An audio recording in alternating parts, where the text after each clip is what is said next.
Nelson Rodrigues teve uma polêmica nos jornais com o doutor Alceu, né? Que criticava lá as peças dele, que eram muito assim, cruas, né? Com cenas horríveis, né? E o Nelson escreveu mais ou menos o seguinte, que a boa literatura, ela exorciza as coisas ruins. Então, ele diz, olha, a mulher vê a Madame Bovary e desiste de cometer o adultério porque vê o adultério desmascarado na arte. O sujeito que tem ódio social e vê o Raskolnikov, vê o ódio social desmascarado e se torna melhor, etc. Então, a literatura seria uma espécie de, como você disse, né, ela criaria espelhos, né, e mostraria o quão nós somos ridículos. Né? E toda a tentativa de fazer a literatura encontrar é muito triste. Assim.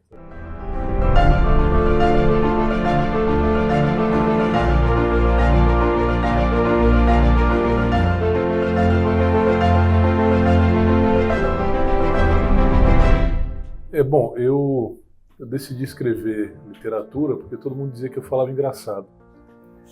E aí eu decidi escrever um livro sobre a Guerra do Paraguai. Aí depois eu vi que era muito difícil e pensei em escrever sobre um tema conhecido. E aí escrevi sobre boxe porque eu fui boxeador amador, né? E eu achava muito interessante a vida da academia, né? É um mundo diferente desse mundo das aparências, da artificialidade, né? Não dá para você fingir que é um bom boxeador, por exemplo. Né? Você vai apanhar, morrer às vezes, né? Então não dá para fingir. Então é um mundo muito, muito real, né? Muito cru. E as pessoas são muito objetivas, né? Diretas e tal. Então eu escrevi o livro para tentar mostrar para as pessoas isso. E tentei fazer uma reflexão também sobre a glória e o fracasso, né? Que é um tema cristão por natureza. Né? O tema da glória é o tema do fracasso. Quer dizer, o que é a amizade com o mundo, né? O que é o sucesso, o que é a renúncia, né? O que é a humilhação. Então, todos esses temas eu tentei colocar no meu livro, acho que fiz com relativo sucesso. O Diogo já adiantou, eu ainda não publiquei, mas o livro já está, digamos, no prelo. Falta apenas a revisão e provavelmente ano que vem teremos o primeiro rebento aí. Nesse livro eu tento refletir um pouco sobre o tema da honra, né? E como sociedades que perderam a noção de honra ficam mais suscetíveis a totalitarismos. Né? É basicamente uma peregrinação que sai do interior da Bahia, do Recôncavo Baiano, e são 4 peregrinos, um coveiro, um poeta, um datilógrafo e um roceiro. Eles são induzidos por um padre a recuperar a imagem verdadeira de Nossa Senhora de Aparecida. Na cabeça desse padre, a que está lá não é a verdadeira. Então eles são induzidos a agir dessa forma e agir com honra. E toda essa peregrinação, em toda essa peregrinação eles passam por situações que exigem que eles ajam com honra. Né? E no retorno, enfim, eu não posso adiantar muito, porque é mais ou menos essa a história. E sempre foi um interesse meu escrever, só que você precisa renunciar a muita coisa você precisa sacrificar mesmo, né, para produzir algo, criar algo, né? E a partir de determinado momento eu decidi, eu tomei essa atitude, porque senão a gente passa a vida só fruindo dos prazeres, comendo, bebendo, se regalando, fazendo festa e encontrando os amigos e não deixa nenhum legado, né? Então, chegou a hora de tentar deixar um legado aí. Espero que minha contribuição, ainda que mínima, seja interessante para a gente resgatar a cultura brasileira. Em meu lugar, fica um exemplo de coragem da sua parte. Não quero aqui você puxar saco de editor, né? Mas é muito corajoso da sua parte encampar um projeto dessa magnitude, né? Lançando tantos escritores. A gente sabe da dificuldade que é lançar um escritor novo, né? Ninguém quer ler escritor novo. Então, a Danúbio consegue que a gente seja lido. É uma coisa surpreendente. Né?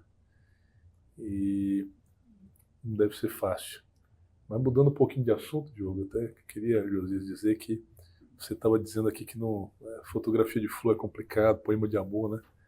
Meu romance é sobre uma relação entre boxeador e treinador, que é a coisa mais chavão que tem, né?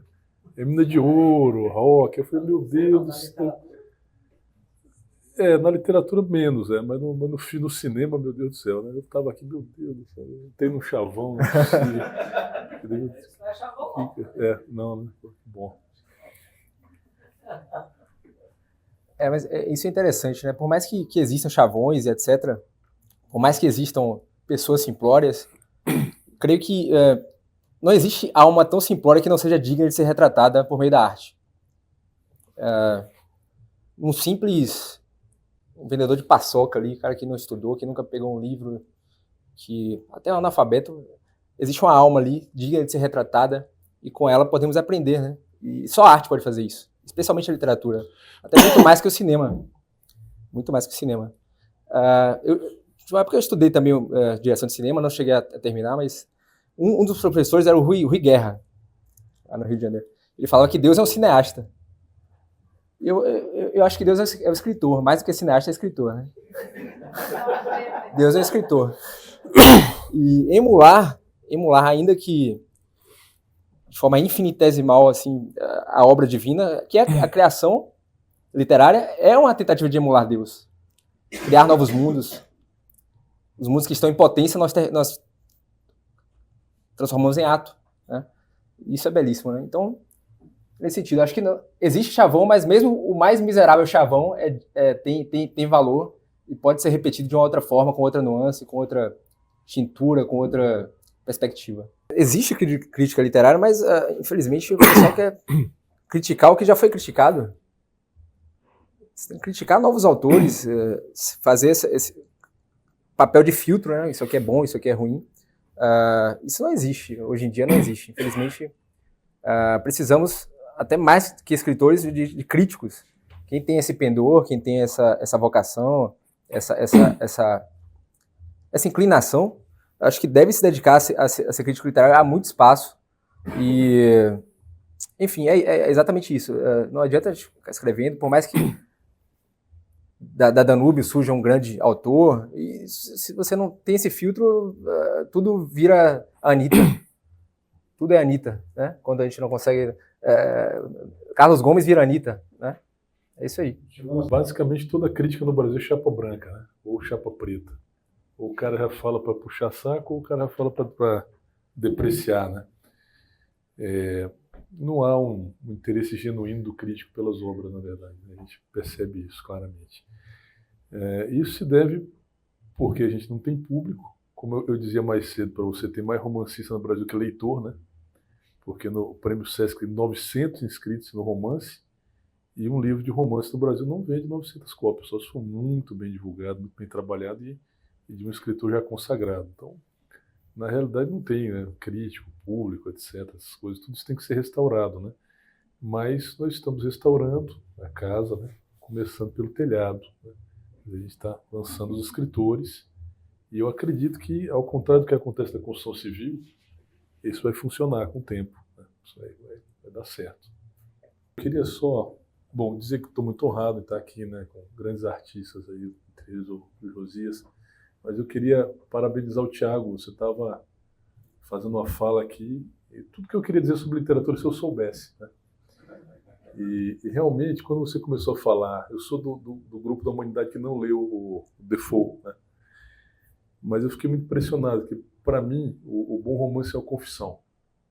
E quando você começou a dizer que a mulher contava a sua história já na velhice, olhando para trás, né? Isso é muito forte.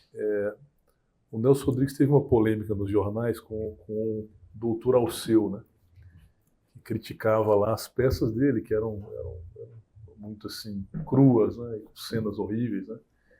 E o Nelson escreveu mais ou menos o seguinte, que a boa literatura, ela exorciza as coisas ruins. Então, ele diz, olha, a mulher vê a Madame Bovary e desiste de cometer o adultério porque vê o adultério desmascarado na arte. O sujeito que tem ódio social e vê o Raskolnikov, vê o ódio social desmascarado e se torna melhor, etc. Então, a literatura seria uma espécie de, como você disse, né, ela criaria espelhos, né, e mostraria o quão nós somos ridículos, né? E toda tentativa de fazer a literatura encontrar é muito triste, assim. Então, você vê, por exemplo, sei lá, se eu fosse tentar descrever um santo, seria um santo tosco, assim, seria um santarrão, porque ele teria a intenção de ser um santo, mas seria tosco como eu. Como eu não vivi as contradições, as dores, os desafios de um santo, o meu santo ia ser uma caricatura de santo, como a gente vê em vários livros por aí que estão circulando, né? Então, essa literatura que tenta buscar modelos, né, modelos morais, né, ela é muito infeliz. Na verdade, a literatura é o contrário, né? Ela é para lhe dar alertas ali, lhe desmascarar para você mesmo, né? Então, foi muito feliz sua fala e eu fiquei muito satisfeito de ouvir também. Deixa eu complementar. Houve um autor que escreveu muito bem sobre santo, que é o Bernanos. O Josias até comentou. Mas o Bernanos, ele retrata o santo como um miserável, ele não retrata como um ser altaneiro, indigno de qualquer tipo de crítica. Ele sofre desde dores estomacais durante o romance até dores... o peso filosófico da existência, ele reflete muito sobre isso. É um padre que é um santo, a gente só vai saber que ele é santo no final do romance, ele não fica alardeando, nossa, esse aqui é um santo desde o início, como algumas obras a gente tem visto por ele. Um sujeito indefectível, o personagem indefectível, isso não existe, né? O ser humano é bem e mal dentro de si o tempo inteiro, então acaba se tornando um personagem irreal e inacreditável mesmo, a palavra é inacreditável, né? Não tem como acreditar que existe um ser humano indefectível, né? Tipo um elfo, assim. Um ser que veio de Marte e pousou aqui na Terra, né? Mas é mais ou menos isso aí.